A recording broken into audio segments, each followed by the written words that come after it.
But what you need to know is, if you start off as an intern, when you graduate and not before you become an analyst.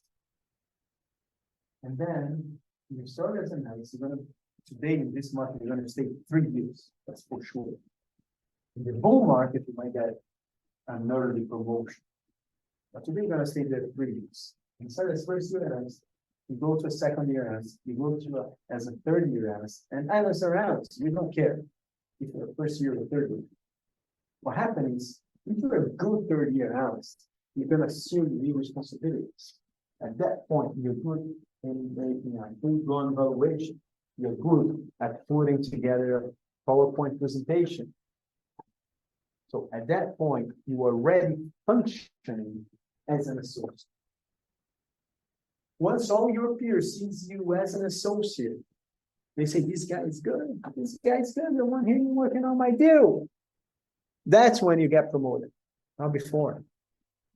So it's not like in the shopping mall when you're very junior, you're just fixing inventory. Someone says, oh, I like you, you're very committed.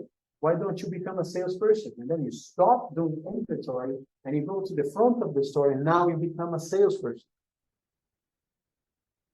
And then when you're a good salesperson and you're like really energized and everybody's working around you, someone comes and say, well, why don't you become a manager? And then you're managing the store. You stop being a salesperson to become a manager. And then you go to the phone and say, I want to order this, I want to order that. I need to fix the air conditioning. I want to hire a new person.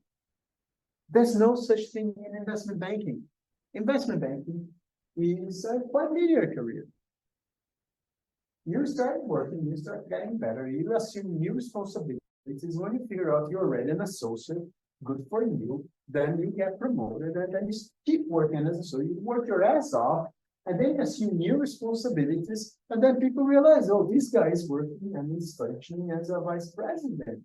Why don't we promote him to vice president? And then you promote him to vice president. And then the same thing happens. What do you think happens to the senior vice president? A senior vice president is going to get coverage responsibilities.